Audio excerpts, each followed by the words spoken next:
నమస్తే, welcome to hit TV. ఈ రోజు మనతో పాటు ప్రముఖ ఆధ్యాత్మికవేత్త ఆస్ట్రాలజర్ కిరణ్ శర్మ గురువు గారు ఉన్నారు. సో పూరి జగన్నాథ్ రథయాత్ర యొక్క హిస్టరీ అలాగే టెంపుల్ యొక్క మిస్టరీ గురించి అడిగి తెలుసుకుందాం. నమస్తే గురుగారు. శుభమస్తు. నారాయణ అర్పణ. గురుగారు, పూరి జగన్నాథ్ రథయాత్ర యొక్క హిస్టరీ అలాగే ఆ టెంపుల్ యొక్క ప్రాముఖ్యత గురించి వివరిస్తారా? దాదాపుగా ఇది సనాతన ధర్మంలో ఒక మొట్టమొదటి ఆలయంగా మనం చెప్పవచ్చు. అంటే పూరి క్షేత్రం అంటేనే దాదాపుగా దాదాపు 10,000 సంవత్సరాలకి ముందు నిర్మించబడినటువంటి ఒక మిశ్రమ ధాతువుతో ఈ యొక్క దేవాలయ నిర్మాణ ఆర్కిటెక్చర్ జరిగింది. అంటే ముఖ్యంగా ఈ దేవాలయం యొక్క విశిష్టత ఎలా వచ్చింది, దేవాలయం ఎలా నెలకొల్పబడింది అని అడిగితే ఇక్కడ మనకి స్కాంద పురాణంలోకి వెళ్ళాలి. మనం ఏదైనా సరే ఒక అథెంటికేషన్ మనకు స్పష్టంగా కావాలి. స్కాంద పురాణంలో ఉన్నటువంటి మనకు ఒక విషయంలో ఈ యొక్క ఇంద్రద్యుమ్నుడైనటువంటి రాజు గారు ద్వారా ఈ యొక్క దేవాలయ నిర్మాణం ప్రారంభమైంది. ఇంద్రద్యుమ్నుడు ఒక విశిష్టమైనటువంటి ఒక మంచి విష్ణుమూర్తి ఆలయాన్ని అక్కడ స్థాపన చేయడానికి ఆయన ప్లాన్ చేస్తాడు. పూరిలో, ఈ ఒరిస్సా నగరంలో చేస్తున్నప్పుడు అక్కడ ఆయన అనుకున్నటువంటి ఎంత ప్లాన్ చేసినా, ఎంత శిల్పులు వచ్చినా అది ఆ దేవాలయ నిర్మాణం అవ్వట్లేదు, ఆగిపోతుంటుంది. ఆయన బాధపడిన తర్వాత రాజులు ఇంత చేసిన దేవుడు సేవ చేస్తే నాకు కరుణని చెప్పేసి ఆయన అడవిలోకి వెళ్ళిపోతూ ఆయన బాధపడుతుంటే అక్కడ ఒక దగ్గర, అంటే ఒక గ్రామంలో నీలమాధవుడు, అంటే ఒక ఊళ్ళో నీలమాధవుడు అనేటువంటి భగవంతుడిని వాళ్ళ ఊళ్ళో పూజ చేస్తుంటారు. ఆ స్వామిని దర్శనం చేసుకోవడానికి ఆయన వెళ్తారికి స్వామివారు కొద్దిగా ఈ రాజు మీద, ఇంద్రద్యుమ్నుడి మీద కొద్దిగా దాన్ని ఆట పట్టిద్దాం అనుకొని ఆయన కనబడాడు, అంతర్ధానం అయిపోతాడు. ఏమిటి అందరికి కనబడ్డాడు నీలమాధవుడు, నాకు కనబడలేదు అని చెప్పేసి ఆయన బాధపడతాడు. అయ్యో అని బాధపడి ఇంకా తనకు తానుగానే ఈ శరీరం ఎందుకని చెప్పేసి ఆత్మార్పణ చేసుకోబోతుంటే ఆయనకి వార్త వినపడుతుంది.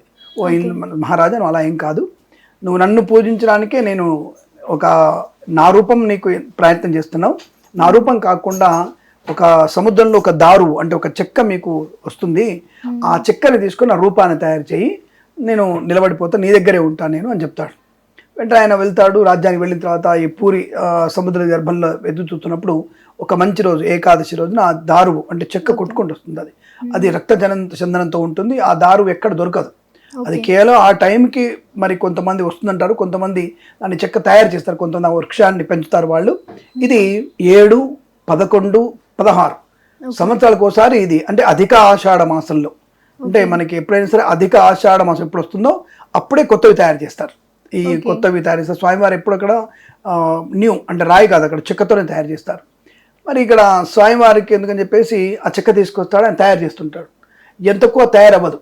ఏమిటి అసలు తయారవ్వదు ఏంటి, అసలు విగ్రహం తయారవ్వట్లేదు చెప్పేసి ఎంతోమంది శిల్పులు వస్తారు. చెక్కను చూడగానే, ముట్టుకోగానే శీల కొడితే శీల వంగిపోతుంటుంది, రంపం పెడితే రంపం ఉంటుంది, ఏ పని ముట్టు పెట్టినా వంగిపోతుంటారు. ఏమిటి అసలు ఇంత మహత్యం ఉంది, ఏంటి అసలు ఇది దేవత మా వల్ల కాదని చెప్పి అందరూ వెళ్ళిపోతారు.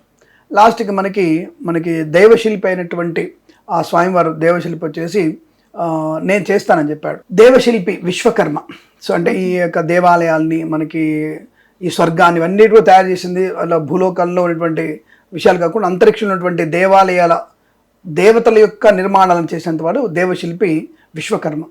ఆయన ఒక బ్రాహ్మణ రూపంలో వచ్చేసి నేను ఇది తయారు చేస్తానంటాడు. కానీ ఒక షరతు, మీరు ఎట్టి పరిస్థితుల్లో కూడా నేను తయారు చేస్తున్న గదిలో 20 రోజులు టైం పడుతుంది, నాకు 21 డేస్ తర్వాత మీరు నేనే వస్తాను బయటికి, అందువల్ల మీరు డోర్ కొట్టకూడదు, డోర్ తీయకూడదు అని చెప్పి ప్రామిస్ తీసుకుంటాడు.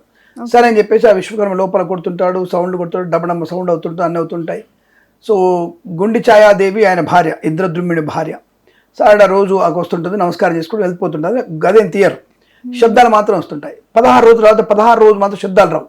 ఏమో ఇది అయినట్టుంది, శబ్దాలు ఏం రావట్లేవు, అంటే ఉరి శబ్దాలు రావట్లేదు, ఏం శబ్దాలు రావట్లేవు, ముసలోడు ఉన్నాడా లేడా, పోయినాడా చూసుకో అని చెప్పేసి భయపడి ఆవిడ రాజుగారి దగ్గరికి వెళ్ళి, మరి పాపం ఆయన బ్రాహ్మడికి ఏమైనా అయితే మనకి పాపం తగులుతుంది, పాపం ఆయనకు ఆకలి దప్పులు ఉన్నాయో లేవో, పాపం ఇబ్బంది అవుతుందేమో, మరి మనం తప్పదు కదా, మనం చూసుకోవాలని చెప్పేస్తే వద్దంటాడు. వద్దు, ఆయన చెప్పాడు 21 రోజులు అని చెప్పాడు.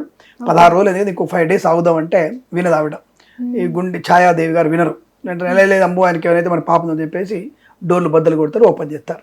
అక్కడ శిల్పి ఉండడు, ఆ సామాన్లు ఉండవు, కానీ ఈ యొక్క చెక్కల దారుతో ఉన్నటువంటి ముఖాలు మాత్రం ఉంటాయి. కాళ్ళు చేతులే ఉండవు, జస్ట్ ముఖాలు మాత్రమే ఉంటాయి. ఈ సగం చేతులే ఉంటాయి, సగం చేతులు సగం కాళ్ళు, ఇంకా పూర్తి అవ్వదు. ఆ రూపం చూసి అయ్యో వచ్చి ఎంత నా జన్మ ఎంత దరిద్రపు జన్మ, స్వామివారి అందమైన రూపం కావాలనుకున్నా నేను, కానీ కేవలం ముఖాలు మాత్రం ఇంతలా ముఖాలు, ఇంత పెద్ద కళ్ళు వచ్చేసాయి అని చెప్పేసి ఆయన బాధపడుతుంటాడు. బాధపడుతుంటే ఇలానే అని చెప్తే ఆకాశం అని చెప్తుంది, లేదు నేను ఇలాగే దర్శనం ఇవ్వాలనుకున్నా, నా సామాన్య రూపంతోనే నేను దర్శనం ఇవ్వాలనుకున్నా, కాబట్టి వీటినే మీరు పూజించవచ్చును, నేను నా సోదరుడు నా సోదరి ముగ్గురిని ఇక్కడ స్థాపన చేయమని చెప్పేసి అక్కడ చెప్తారు. సో మరి ఈ వీళ్ళే ఎందుకు, ఎక్కడైనా సరే కృష్ణుడు రాధాదేవి, కృష్ణుడు సత్యభామ ఇట్లా ఉండాలి, బలరాముడు వేరే ఉంటారు, అసలు ముగ్గురు దేవాలయాలు లేవు కదా, ఎందుకు వచ్చాయి ఇక్కడ అని అడిగితే, మధురలో ద్వారకలో ఈ గోపికలందరూ చేసినటువంటి ఈ స్వామివారిని ప్రేమించడం, అంటే ఈ ప్రేమతత్వాన్ని మరి అందరు తెలుసుకోవాలని కోరుకుంటారు. సో వాళ్ళందరూ ఏంటంటే ఇక్కడి నుంచి వెళ్ళిపోతాడు ఆయన, ద్వారక నుంచి మధుర నుంచి ఆయన వెళ్ళిపోయి ఆయన అనేక యుద్ధాలు చేస్తూ ఆయన కాపురం చేస్తుంటాడు. మరి ఈ గోపికలందరూ బాధపడుతుంటారు. ప్రతిసారి వచ్చేసి బలరాముడు తల్లి అంటే రోహిణీదేవి ఆవిడ వచ్చేసి నేను మీకు ఈ ప్రతిసారి వచ్చి కథలు చెప్తూ ఉంటుంది. చెప్తున్నప్పుడు ఆయన తన్మయత్వంతో వింటుంటారు, వాళ్ళు చాలా తన్మయం పొంది అసలు ఆ కథల్లో అంత లీనమైపోతారు. ఆ సమయంలో కృష్ణుడు వచ్చేసి మళ్ళీ ఇక్కడ వాళ్ళని ఇబ్బంది పెడతారని చెప్పేసి బలరాముడు యుద్ధం రావద్దని చెప్తుంది, అరే మీరు లోపల రావద్దు, మీరు బయట ఉండని చెప్పేసి బయట వస్తుంది. వాళ్ళు మన దొంగతనంగా వస్తారని చెప్పేసి రోహిణీదేవి సుభద్రని కాపలా పెడుతుంది కూతుర్ని, అరే నువ్వు ఇద్దరు అన్నయ్యలు రానియకు, నువ్వు అక్కడే ఉండని చెప్పేసరికి సరే అంటుంది సుభద్ర.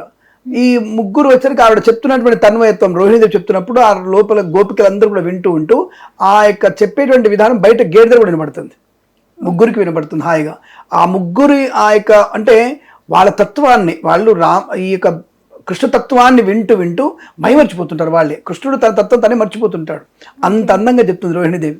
చెప్తున్నప్పుడు వీళ్ళందరూ కూడా ఇలా కుచించుకుపోతారు కదా, ఇట్లా దగ్గర కూర్చుంటారు, కోంకాళ్ళ దగ్గర కూర్చుంటారు కదా, అంటే కాళ్ళు చేతులు కనబడకుండా ముఖం మాత్రం విప్పారిపోయి ఉంటుంది, కళ్ళు పెద్దగా చేసుకొని వింటుంటారు వాళ్ళు. ఆ సమయంలో నారద మహర్షి వస్తుంటాడు, చూసి ఏంటి ముగ్గురు ఏంటి విచిత్రంగా ఇట్లా చూస్తానని చెప్పేసి ఆయన విన్నప్పుడు ఓహో వీళ్ళే తన్మయత్వం పొందుకున్నారు రామకథ అనేది కృష్ణ కథను చూసి అని చెప్పేసి స్వామి నమస్కారం స్వామి, ఇటువంటి దివ్యమైనటువంటి మీ యొక్క ముగ్గురు దర్శన భాగ్యం ఒక దగ్గర కలిగిస్తే బాగుంటుంది కదా, ఇది చాలా బాగా ఉంది అనగానే తథాస్తనైనా ఇక్కడే పూరిలోనే ఈ యొక్క మా ముగ్గురు దర్శన భాగ్యం ముఖం మాత్రమే కనపడేటువంటి దర్శన భాగ్యం ఇస్తా అని చెప్పేసి నారద మహర్షి కోరిక మేరకు సహజమైనటువంటి దారువు చేత పూరి జగన్నాథుడు అక్కడ జగన్నాథుడిగా బలభద్రుడిగా అలాగే సుభద్రాదేవిగా అన్నలు చెల్లెలు ఇద్దరు అన్నలు చెల్లెలతో పాటు ఎక్కడైనా దర్శనమిచ్చేటువంటి దివ్యమైనటువంటి రూపంగా చెప్పబడింది. ఇలాంటి స్కాంద పురాణ విశిష్టం వల్లనే అక్కడ స్వామివారి యొక్క సహజమైనటువంటి తనకు తానుగా ఆవిర్భవించినటువంటి జగన్నాథుడిగా చెప్పబడుతోంది. అక్కడ మరి ప్రతిసారి కూడా ఆషాఢ మాసంలో జరిగేటువంటి ఉత్సవాలు అంటే ఈరోజు శిల్పి మొదలు పెడతాడు, ఆ శిల్పి మొదలుపెట్టిన రోజునే ఆ రథోత్సవాన్ని చేయడం, ఆ రథంలోంచి ముగ్గురిని వేరు ప్రాంతాల్లో తీసుకొచ్చేసి గుళ్ళో వాళ్ళు చేరుస్తారు. అసలు ఈ ఆషాఢంలోనే ఎందుకు ఈ రథయాత్ర ప్రారంభిస్తారు? మనకి చెప్పుకోవడానికి ఆషాఢ మాసమే, అటువైపు వాళ్ళకి ఇంకా వాళ్ళకి శ్రావణ మాసం వచ్చేసింది, మనం మాత్రమే ఆషాఢ మాసం అంటే ఉత్తర భారతంలో మారుతున్నప్పుడు అక్కడ శ్రావణం వచ్చేసింది. కానీ మనకి లెక్క ప్రకారం ఆషాఢంగా చెప్పుకుంటున్నాం. ఆషాఢంలో కూడా ఆయన ఏకాదశి రోజు ఉద్భవించాడు కాబట్టి రథం లాగుతున్నారు. వాళ్ళకి ఆషాఢం పౌర్ణమి వచ్చేస్తుంది, వాళ్ళకి ఎండింగ్ అవుతుంది, మనకి ప్రారంభం అవుతుంది. యాక్చువల్గా మనకి జ్యేష్ఠ మాసంలోనే స్టార్ట్ అవుతుంది, ఇది జ్యేష్ఠ మాసంలో ప్రారంభం అవుతుంది, వాళ్ళకి ఆషాఢం వచ్చేస్తుంది. బట్ వాళ్ళకి ఆషాఢంలో ఆ తన్మయత్వం పొందిన రోజు కాబట్టి రథోత్సవం ప్రతిష్ట కాదు, అక్కడ రథోత్సవం జరుగుతుంది. అలాగే వాళ్ళ మాసాలు కూడా మారిపోతాయి కాబట్టి అంటే వాళ్ళు ఏంటంటే బృహస్పతి మానం చూస్తారు, బృహస్పతి మానను చూస్తారు. మన లెక్క కోసం ఆషాఢ మాసం అంటే కలియుగ శతాబ్దిలో ఆషాఢ మాసం, కానీ బృహస్పతి మాసంలో అది శ్రావణ మాసం. కానీ అటువంటి మాసంలో వారు ఈ యొక్క ఉత్సవాన్ని అంటే కథను లాగడం మనం పెట్టుకున్నాం అంతే, భగవంతుని కోసం కాదు. ముహూర్తాలు ఇవన్నీ కూడా భగవంతుని కాదు, మన కోసం మనం పెట్టుకున్నవే. ఈ ఆషాఢ మాసంలో ఈ పూజలు, శ్రావణ మాసంలో ఈ పూజలు, కార్తీక మాస పూజలు మనం పెట్టుకున్నాం. వాళ్ళు నిరంతరం వాళ్ళ యొక్క తత్వాన్ని, వాళ్ళ యొక్క యుక్తిని, వాళ్ళ యొక్క కృపని మనకి ఇప్పుడు కలిగిస్తూనే ఉంటారు. రథయాత్ర ఎందుకు చేస్తారు? ఇక్కడ విశేషం అంటే ఊళ్ళో ఉన్నటువంటి అక్కడ భగవంతుడు ఎప్పుడు కూడా ఈ కులమతాలకి సంబంధం లేదు, ప్రతి ఒక్కళ్ళకి నేను చేరువన్నటువంటిది భగవతత్వం. దానికి కులం ఏంది మతం ఏంది నాకు సంబంధం, నాకు మానవుడు ఇంపార్టెంట్, వాడిని ఉద్ధరించడం ఇంపార్టెంట్ అంతే తప్ప భావనతో ఆయనే దేవాలయం నుంచి బయటకు వచ్చేస్తాడు. ఆయనే ముగ్గురు దేవాలయం బయటకు వచ్చేసి వాళ్ళ వీధులలోని తిరుగుతూ అందరితో కలుస్తూ మళ్ళీ దేవాలయంలోకి వెళ్తారు. అది విశేషమైన రోజు. ఇలా వాళ్ళు మొత్తం ఊరేగింపుగా వచ్చేసి ప్రతి ఒక్కరిని పలకరించే తత్వం. దానికంటే ముందు మీకు ఈ జెండా గురించి కూడా చెప్తాను. మీకు జెండా గురించి ప్రశ్నలు ఉంటాయి కొంతమంది, చాలా మందికి జెండా అపసవ్యంగా తిరుగుతుందని చెప్తారు, అంటే గాలి ఇటు వస్తుంటే ఎదురుతుందని చెప్పి చాలా మంది చెప్తుంటారు. But to be honest we will talk about science అని మాట్లాడుకోవాలి మనం. ఇది ఈ లవణ సముద్రం, అది పూరి అంతా లవణ సముద్రం, అంటే సముద్రాన్ని ఉప్పులే ఉంటాయి కానీ ఇక్కడ విపరీతమైన ఉప్పు సముద్రం ఇది. ఈ సముద్రంలో వచ్చేటువంటి గాలి, సైంటిఫిక్గా గాలి, ఉప్పు సముద్రంలో వచ్చేటువంటి గాలి కొద్దిగా కోసుకుంటూ వెళ్తుంటుంది. Okay. రెండవది ఈ యొక్క నిర్మాణ శైలి అంతా కూడా ఆర్కిటెక్చర్ డిజైన్ అంతా కూడా అపసవిధి గాలి వచ్చినా దాన్ని వెనక్కి కొట్టేటువంటి శక్తి ఉంటుంది. ఆ కట్టడానికే ఒక గాలి తగిలినప్పుడు అది మళ్ళీ ప్రత్యేక దిశలోంచి స్పీడ్గా వెనక్కి తీసుకెళ్ళగలిగేటువంటి ఆ కట్టడం అలా ఉంటుంది.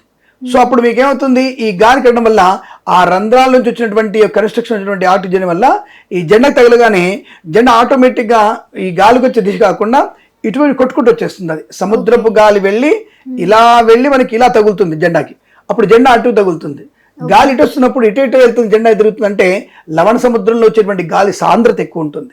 ఇది సైన్స్ బాగా గుర్తుపెట్టుకోవాలి మనం.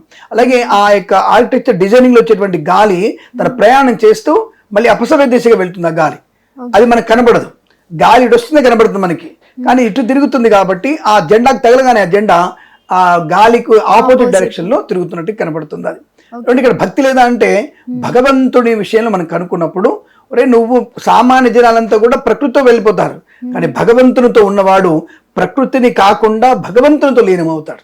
దట్ ఈస్ లోపల ఉండేటువంటి అర్థం అది. భగవంతుడు నమ్ముకున్న వాడికి ప్రకృతితో పని లేదు, భగవంతుడే ప్రకృతి. కానీ అందరూ ప్రకృతితో పరిగెడుతుంటే నేనొక్కడనే భగవంతుడితో పరిగెడుతున్నాను అంటే నిశ్చితమైనటువంటి బుద్ధి ఏకాగ్రత కనుక నీకుంటే భగవంతుల్లో ఐక్యం అవడానికి అవకాశం ఉంటుంది చెప్పేటువంటి ఉద్దేశమే భక్తి పారవశ్యం. ఇక్కడ రెండు విషయాలు తెలుసుకోవాలి మనం. ఆ భక్తిని తెలుసుకోవాలి తప్ప మనకేంటి సైన్స్ ఉందా, సైన్స్ ఒకటే ఉందా? సైన్స్ను పుట్టించిందే భగవంతుడు. ఆ ఆర్కిటెక్ట్ డిజైన్ అలాగే ఉంటుంది. ఎక్కడ కూడా అలలేనటువంటివి చాలా మంది పక్షులు కూడా ఎగరవు అనుకుంటారు, పక్షులు పైన గోపురం మీద ఎగరవు అనుకుంటారు. అంటే దేవాలయాలకు కూడా ఈ కారణం చేతనే ఎందుకు దేవాలయం మీద విమానాలు ఎగరవు, ఏదో వీళ్ళు చెప్పారు కాబట్టి ఎగరవు, పవిత్రమైన స్థలము పైనుంచి ఎగరొద్దు. దానికి సంబంధం ఇప్పుడు 50 కిలోమీటర్ పైన పోతుంది, తెలుస్తుంది ఎవరికన్నా, పైనుంచి పోతున్నట్టేగా. కాబట్టి ఎందుకు వెళ్ళకూడదు అంటే గురుత్వాకర్షణ శక్తి, అయస్కాంత కేంద్ర శక్తి ఎక్కువ ఉంటుంది. దేవాలయ నిర్మాణానికి ప్రతిదీ కూడా లెక్కలు ఉంటాయి, ప్రతి కూడా వాస్తుపరంగా శైలి ఉంటుంది, దానికి ఎడ్జ్లు కూడా పర్ఫెక్ట్గా ఉంటాయి, ప్రతి ఎడ్జ్ కూడా పర్ఫెక్ట్గా ఉంటుంది, ప్రతి ఎడ్జ్కి అయస్కాంత కేంద్ర శక్తి ఎక్కువ ఉంటుంది. ఎనర్జీ పాయింట్ అది, ద ఫుల్ ఎనర్జీ పాయింట్. ఆ ఎనర్జీ పాయింట్ మీద గాలి ఎగుతున్నటువంటి వస్తువు ఏదైనా సరే కుదుపు లోన్ అవుతుంది. ఒక్కసారి విమానం కుదుపు లోన్ అయితే ఆటోమేటిక్గా దాంట్లో నుంచి పెట్రోల్ బయటకు వచ్చేసి ప్రాబ్లం క్రియేట్ అవుతుంది, అయస్కాంత శక్తి లాగేస్తుంది. దానివల్ల విమానం యొక్క వేగం అనేది తగ్గిపోతుంటుంది. కాబట్టి ఈ యొక్క విమానాలు అంటే దేవాలయాల మీద నుంచి ఎటువంటి విమానాలు ఎగరకూడదు అని చెప్పిన సూత్రం. అందుకే విమానానికి ప్రమాదం. కాబట్టి భగవంతునితోనే మనం తిరుగుతున్నప్పుడు, భగవంతుడినే మనం పెట్టుకుని తిరుగుతున్నప్పుడు ఎక్కడైనా తిరగచ్చు. ప్రకృతిలో మొత్తం ఆయన ఉంటాడు, గాలిలో లేడా, ఆకాశంలో లేడా, పృథ్వీలో లేడా, నీళ్ళలో లేడా.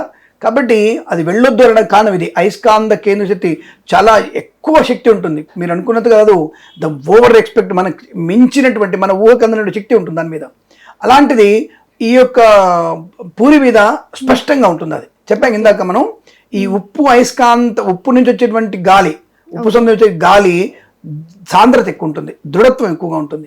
ఆ గాలికి ఈ యొక్క పొరల్లో, పూరి జగన్నాథ్ ఆలయంలో దేవాలయంలో శిఖరాన్ని తగినటువంటి పొరల్లోంచి, అనేక పొరల్లోంచి గాలి విభిన్నంగా వస్తుంది, అంటే ఒక ప్రకంపనంగా వస్తుంది. అది దాంట్లో విద్యుత్ అయస్కాంతం ఎక్కువ ఏర్పడతాయి.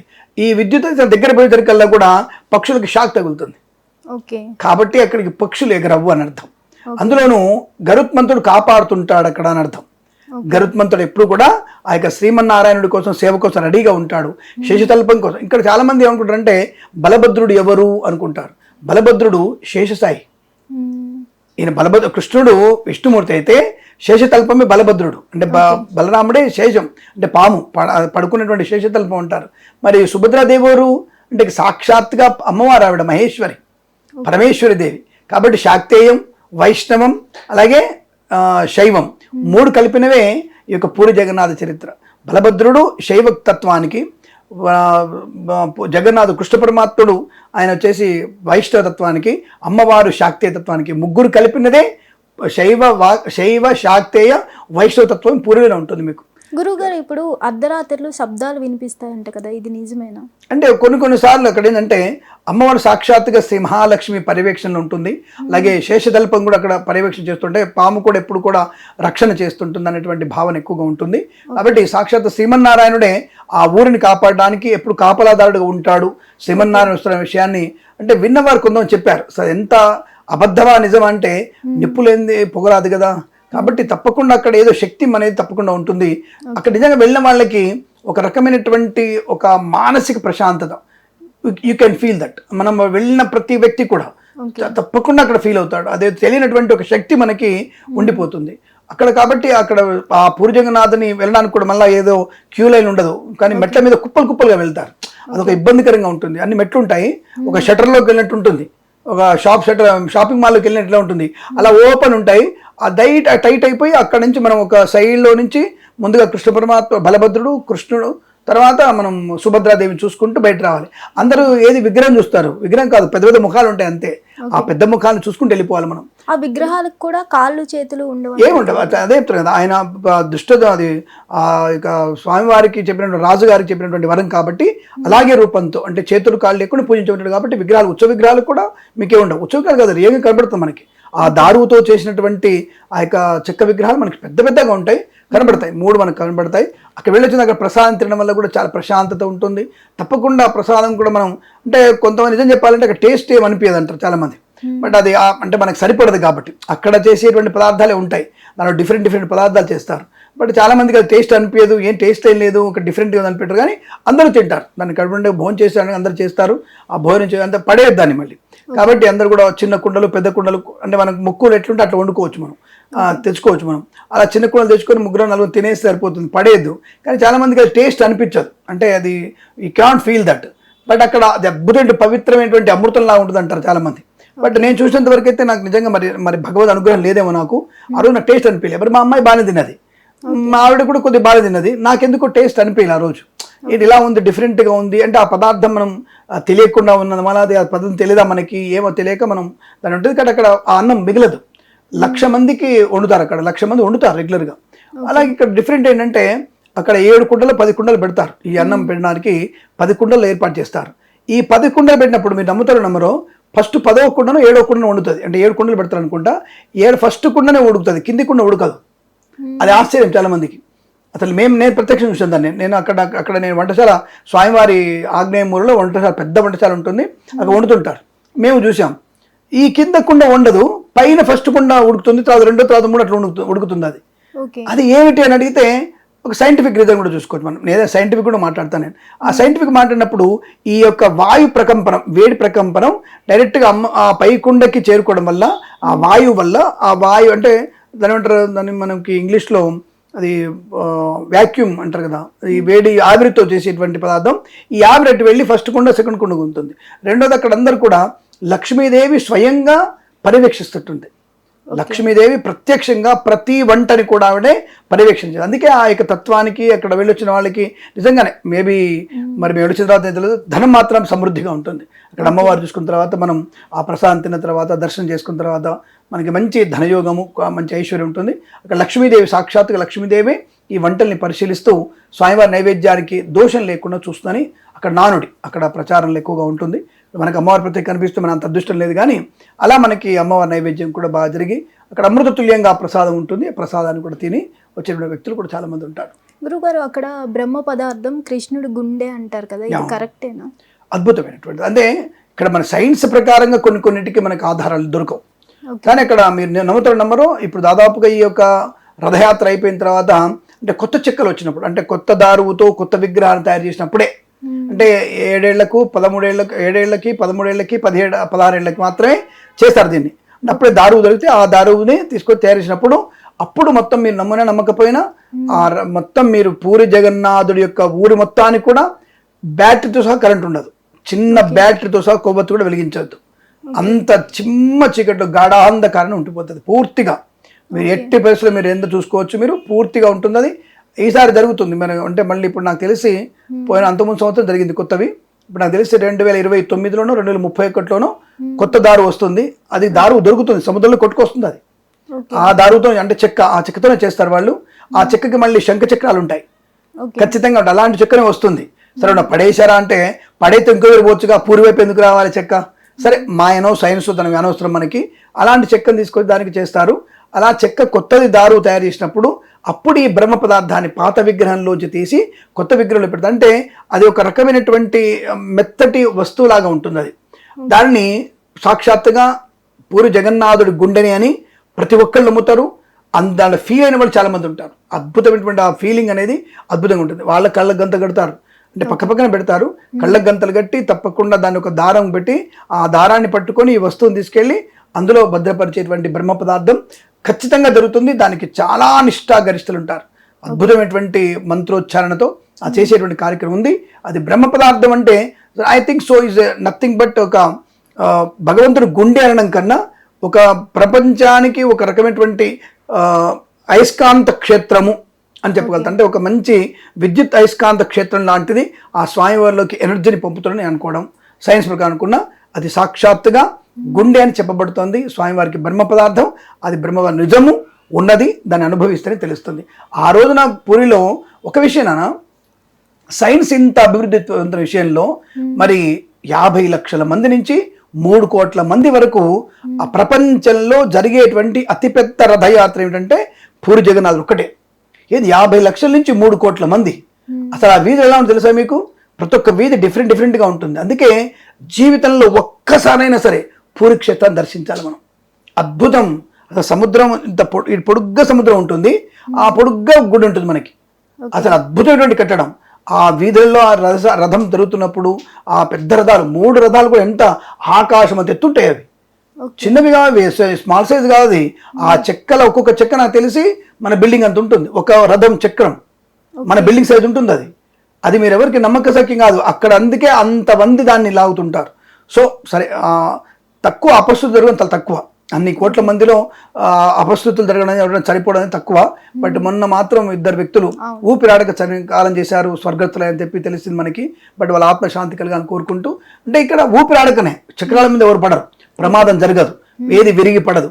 ఎంత హైట్ ఉంటుంది అంటే చాలా హైట్ ఉంటుంది. అది అక్కడ ఏది కూడా ఊడి కింద పడే అవకాశం, కొన్ని లక్షల మంది లాగుతుంటారు దాన్ని. చాలా పెద్ద, దాదాపు ఒక 3 కిలోమీటర్ల వరకు ఉంటుంది ఆ తాడు. 3 కిలోమీటర్స్ ఉంటుంది ఆ తాడు. అందరు లాగుతారు దాన్ని పట్టుకొని. అందరు లాగితే కానీ అది జరగదు. అలా 3 రథాలు ఉంటాయి, అమ్మవారివి 2 అయ్యవార్లవి.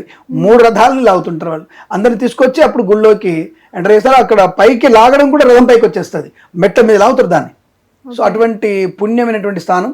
అక్కడ అద్భుతమైనటువంటి శక్తి అనేది ఆ శ్రీమన్నారాయణ శక్తి, కృష్ణ పరమాత్మ శక్తి అనేది మాత్రం ఖచ్చితంగా ఉందని మనం చెప్పవచ్చు. గురుగారు, ఈ రథయాత్రకు వెళ్ళే వాళ్ళు ఎలాంటి నియమాలు పాటించాలంటారు? ఒకటి గుర్తుపెట్టుకోండి, ఫస్ట్ ఆఫ్ ఆల్ ఏంటంటే అనుమానాస్పదంతో వెళ్ళకూడదు. ఫస్ట్ నియమం అది. ఏదో బూరికి వెళ్ళాం, ఏదో బ్రహ్మ పదార్థం అంట, జెండా తిరుగుతుందంట, ఇటువంటి విషయాలు అక్కర్లేదు. మీరు పూర్తి విశ్వాసంతో పూరి జగన్నాథుని మీ యొక్క ఆత్మని ఆయనతో అటాచ్ చేసి వెళ్ళండి. మీ యొక్క హృదయాన్ని అక్కడ అమ్మవారితో అటాచ్ చేసి వెళ్ళండి. మీ యొక్క పూర్తి స్థాయి శరీరాన్ని బలభద్రుడికి ఇచ్చేసి వెళ్ళండి. మీ ప్రయాణం సుఖవంతం అవుతుంది. వచ్చిన తర్వాత మీ జీవితంలో ఒక మంచి మార్పు ఉంటుంది. నిష్ఠ అనేది ఇది ఒకటి ఇంపార్టెంట్. రెండవది నిరంతరం భగవన్నామస్మరణ. కృష్ణం వందే జగద్గురుం, నమో నారాయణాయ, హరే హరే అనేటువంటి నామస్మరణ, శ్రీమన్నారాయణ జయ జగన్నాథ అనేటువంటి నామస్మరణ. ఆ జగానికంతా కూడా నాథుడు ఆయన ఒకటి కాబట్టి నిత్యము జగన్నాథ నామస్మరణ చేసుకుంటూ హరి జగన్నాథ హరే జగన్నాథ అనుకుంటూ ఆయన స్మరణ చేస్తూ వెళితే ఆ స్వామివారి దర్శనం చేసుకుంటే తప్పకుండా మీకు అదే నిష్ఠ. అంటే అదే మిమ్మల్ని మీరు స్వామికి అర్పణ చేసుకోవడమే నిష్ఠ. అక్కడ మనం ప్రత్యేకంగా పూజలు ఉండవు, మన పేరు మీద అర్చనలు అభిషేకాలు ఏం జరగవు. అక్కడ కేవలం దర్శనం మాత్రమే, నైవేద్యం మాత్రమే, భోజనం మాత్రమే. ఇదే తప్ప అక్కడ మీకేమి ప్రత్యేక పూజ లాంటివి ఏమి ఉండవు. అక్కడ రోజు స్వామివారి దర్శనం జరుగుతూ ఉంటుంది. కాబట్టి ఆ దర్శన భాగ్యం కోసం వెళ్ళండి, అక్కడ ప్రసాదాన్ని భుజించండి. మీరు కూడా అన్న నైవేద్యం సమర్పణ చేయండి. స్వామివారి అనుగ్రహాన్ని పొందుకోవచ్చు, లక్ష్మీదేవి అనుగ్రహాన్ని సాక్షాత్తుగా పొందుకోవచ్చు. గురుగారు, అక్కడ బ్రహ్మ పదార్థాన్ని మార్చే అర్చకులకు కనుచూపు పోతుంది, కోల్పోతుంటారు అని అంటారు. ఇది ఎంతవరకు వాస్తవం? అంటే ఎవరైనా ఒకసారి జరిగింది అనే విషయం. అంటే నాకు తెలిసి 1789లో ఒకసారి అటువంటి సంఘటన జరిగిందని నేను కూడా విన్నాను. అంటే ఆ పూజారి కావాలని కళ్ళ గంతలు కడితే తీసేసి ఏంటో చూడడానికి ప్లాన్ చేసినప్పుడు అతని కళ్ళు పోయినట్టుగా మనకు చెప్పారు. బట్ అది నిజం అనేది నేను కూడా ఎక్కడ కనబడలేదు నాకు మనకి. కానీ వాళ్ళలో ఒక భయం మాత్రం ఉండిపోయింది. అంటే ఆ వ్యక్తి జరిగిందనే విషయం, సంఘటన, అతని పేరు కూడా బాలశాస్త్రి సంథింగ్ ఏదో పేరుంది, ఆ పేరు కూడా ఉంది ఆయన పేరు. ఆ టైంలో జరిగింది అది. అప్పటి నుంచి ఇక కళ్ళ గంతలు కట్టుకుని వెళ్తారు. యాక్చువల్గా అప్పట్లో ఏంటంటే కళ్ళు మూసుకొని వెళ్ళేవాళ్ళు. ఎందుకులే మనం చూడడం ఎందుకు, బ్రహ్మ పదార్థం అని చెప్పి కళ్ళు మూసుకొని వెళ్ళాడు. ఆ ఒక్క బ్రాహ్మణుడు మాత్రం కళ్ళు తెరిచి చూశాడు. చూడడం వల్ల ఆయనకి కళ్ళు పేలిపోయినట్టుగా, అంటే ఆ కళ్ళు చూపు పోయిందనే విషయం వాస్తవమే. బట్ మనకేం ఆధారాలు ఏం కనిపించలేదు. కానీ అక్కడ శాస్త్రంలో అక్కడ వాళ్ళు చెప్తారు, అక్కడ రాసి ఉంది, అక్కడ గ్రంథాలు రాసి ఉంది అది. ఆ తర్వాత ఇంకొకసారి కూడా జరిగింది అది, కానీ కళ్ళు పోలేదు, కానీ కళ్ళు మెరుపు వచ్చింది ఆయనకి, ఒక షాక్ లాగా తగిలిపోయింది. సో అది కూడా కొంత మనకి 2 కూడా అక్కడ గ్రంథాలు రాసి ఉంది. ఆర్కియాలజీ డిపార్ట్మెంట్ వాళ్ళ పుస్తకాలు రాస్తుంది ఇవన్నీ 2 విషయాలు కూడా మీరు వెళ్ళి చూసుకోవచ్చు కావాలంటే. కాబట్టి అది ఎవరు కూడా ఇప్పుడు చూడరు, దాన్ని ఎవరు కూడా. లైట్లు బంద్ చేస్తారు, లైట్లు బంద్ చేసి కళ్ళ గంతలు కడతారు. ఆ కళ్ళ గంతలు కూడా మీరు అనుకున్నట్టుగా ఏదో చిన్న గట్టరు, ఆయనకి రెండు పెట్టేసి దానికి మళ్ళీ కట్టి దానిపైన కడతారు. టోటల్గా ఆయనకి కళ్ళు కనబడకుండా చేస్తారు. ఒక దారం ఉంటుంది, ఎవరు రారు కదా, ఆ దారానికి వాళ్ళ దారంతోనే స్పర్శ లాగుతుంటే ఆయన వస్తుంటాడు. అంటే ఇక్కడనైనా కళ్ళు మూసుకొని ఉంటాడు, అందరు కళ్ళు మూసుకొని ఉండి ఆ దాగుతున్నట్టు మెల్లమెల్లగా వచ్చేసి అక్కడ ఎక్కడైతే స్పాట్ ఉందో ఆ స్పాట్లో వీళ్ళు ముందు ప్లాన్గా పెట్టేసి అప్పుడు పెట్టి మళ్ళీ వెనక్కి వెళ్ళిపోవాలి. ఆయన వెనక్కి వెళ్ళిపోయిన తర్వాత గంట కొడతాడు. గంట కొట్టిన తర్వాతనే అప్పుడు లైట్లు వేస్తారు, అప్పుడు ఆయనకి హారతి ఇస్తారు. ఫస్ట్ హారతి అద్దంలో చూస్తారు, అందరు కూడా డైరెక్ట్గా చూడరు. అద్దంలో చూసిన తర్వాతనే మళ్ళీ వాళ్ళు స్వామివారి నిజరూప దర్శనం జరుగుతుంది. అది కాబట్టి అది నిజంగానే ఒక వ్యక్తికి కళ్ళు పోయిన విషయం శాస్త్రంలో ఉంది, అక్కడ రాసి పెట్టుంది, అది శాస్త్రంలో ఉంది. అది గురుగారు, ఈ బ్రహ్మ పదార్థం మార్చే అర్చకులకు కళ్ళు పోతాయి అనే దాంట్లో ఏమైనా దానికంటూ ఒక కథ అంటూ ఏమైనా ఉందా గురుగారు? కళ్ళు పోతాయనే కథ అంటే అది జరిగింది. అసలు బ్రహ్మ పదార్థం అంటే ఏమిటి అనే విషయానికి మనకి కృష్ణ అవతార సమాప్తి అంటే భారతంలో కృష్ణ అవతారం పూర్తయిన తర్వాత ఆయన పార్థివ దేహాన్ని ఖననం చేస్తారు, అంటే కాల్చేస్తారు. కాల్చేసినప్పుడు అవయవాలన్నీ కాలిపోతాయి, కానీ ఒక గుండె మాత్రం కొట్టుకుంటూ ఉంటుంది. అది ఆ గుండె మాత్రం కొట్టుకుని ఉంటుంది. దాన్ని ఎలాగైనా కాపాడాలన్న భావనతో వీళ్ళు ఈ కాస్మిక్, అంటే గుండె అనేది మనకు కనపడుతున్న గుండె, కానీ దాన్ని నథింగ్ బట్ కాస్మిక్ ఎనర్జీ, దాన్ని ఎలాగైనా కాపాడాలని చెప్పేసి అప్పుడు ఈ యొక్క పూరి జగన్నాథుడి దేవాలయం దగ్గర జరిగిన సంఘటనలో తీసుకొచ్చి ఆ స్వామివారికి సన్నిధిలో పెడతారు అన్నాడు. అప్పుడు అంటే ఈ సకలేబరం అంటారు దాన్ని, అంటే సరే ఈయన ఎట్లాగూ లేడు కదా దీని ఒక దగ్గర పెట్టని చెప్పేసి అప్పుడు ఆ దారువునే ఆ సమయంలో ఆ దారువులో పెట్టినట్టుగా మనకు చెప్తుంటారు. అంటే అది ఒక బోయవాడి వలనటువంటి యొక్క స్వామివారి అంతరార్థం, అంటే అంతర్ధానం అయిపోవడం, ఆయన పార్థివగలడం, ఆ యొక్క గుండెని తీసుకొచ్చేసి బ్రహ్మ పదార్థంగా పూరి జగన్నాథుడికి అతికించారు. అది కాస్మిక్ ఎనర్జీని ట్రాన్స్ఫర్ చేయడం, ఒక కాస్మిక్ ఎనర్జీని ట్రాన్స్ఫర్ చేయడం. దాన్ని అంటే వాళ్ళకి ఎలా తెలిసిందంటే అది పాదరసమా, అది కదులుతున్నట్టుగా కొట్టుకుంటున్నట్టుగా, అది ఆ సౌండ్ కూడా అట్లాగే వస్తుందట. అది అటువంటి శబ్దం వస్తుంది కాబట్టి కదులుతున్నట్టు ఉంటుంది, మెత్తగా ఉంటుంది. దీన్ని మనం ఎట్లా అని చెప్పేసి ఆ పదార్థాన్ని వాళ్ళకి తెలియకుండానే తీసుకొచ్చి పూరి జగన్నాథుడికి దాంట్లో భద్రపరచడం అనేది అప్పటి నుంచి జరిగింది. కనుక అది సాక్షాత్తుగా కృష్ణ పరమాత్ముడి యొక్క గుండెగానే చెప్పబడుతోంది. దాని పేరే బ్రహ్మ పదార్థం. ఒక కళేబరంలో నుంచి సకలేబరంలోకి దేహంలోకి దాన్ని ట్రాన్స్ఫర్ చేయడే విధానమే ఈ బ్రహ్మ పదార్థాన్ని పెట్టంటారు. ఇది మహత్తరమైనటువంటి కార్యక్రమం. దీనివల్ల ఎంతోమంది అద్భుతమైన ఫీలింగ్, అంటే ఆ సమయంలో వాళ్ళకు వచ్చేటువంటి ఒళ్ళు జలధరించడం, ఫీల్ అవ్వడం, హ్యాపీనెస్, ఆరోగ్యము, ఇవన్నీ కూడా అనేక రకాల సకార వికారాలన్నీ కూడా జరిగేటువంటి ఒక అమృతమైనటువంటి సమయం, అమృతమైనటువంటి సందర్భం, అద్భుతమైనటువంటి యోగం కలిగించేది ఆ బ్రహ్మ పదార్థం మార్పిడే. అది తప్పకుండా నిజంగా జరిగింది. అది సాక్షాత్తుగా కృష్ణ పరమాత్ముడి గుండెగానే అందరూ నమ్ముతారు. ఇప్పటికీ అది అలాగనే ట్రాన్స్ఫర్ జరుగుతుంటుంది. బట్ సైంటిస్ట్ దాన్ని కాస్మిక్ ఎనర్జీగా అనుకోవచ్చు, ఇంకోటి అనుకోవచ్చు, బట్ ఇది నథింగ్ బట్ ఎనర్జీ. అది మాత్రం గుండెగా బ్రహ్మ పదార్థంగా చెప్పబడుతోంది. శుభమస్తు. హరే పూరి జగన్నాథ, హరే నారాయణ. హిట్ టీవీ యాప్, ఇందులో short news, live news, entertainment shows, movies, digital magazines తో పాటు మీ జిల్లా వార్తలను కూడా ఫ్రీగా చూడొచ్చు. ఇంకెందుకు ఆలస్యం, వెంటనే హిట్ టీవీ యాప్ ని డౌన్లోడ్ చేసుకుని ఫ్రీగా ఎంటర్టైన్మెంట్ పొందండి. Hit TV app, hit TV app, please download hit TV app. Hit TV app ని ఫ్రీగా డౌన్లోడ్ చేసుకుని ఎంజాయ్ చేయండి. మీకు నచ్చిన ఎంటర్టైన్మెంట్ కోసం హిట్ టీవీ యాప్ ని ఫ్రీగా డౌన్లోడ్ చేసుకుని ఎంజాయ్ చేయండి. హిట్ టీవీ యాప్ ని డౌన్లోడ్ చేసుకుని ఆస్వాదించండి, ఆశీర్వదించండి. ఇంతమంది సెలబ్రిటీలు హిట్ టీవీ యాప్ ని డౌన్లోడ్ చేసుకోండి అని చెప్తున్నారంటే ఎంత మంచి యాప్ ఆలోచించండి. అమెరికా అమెరికా అమెరికా అమెరికాలో చదవాలనుకునే వాళ్ళకి విశ్వసనీయమైన పేరు మన శౌర్య కన్సల్టెన్సీ. UK లో 1 year masters, UK లో 1 year masters, 2 years work permit up to 5 years visa. Contact Saurya Consultancy. Contact 89851 89851.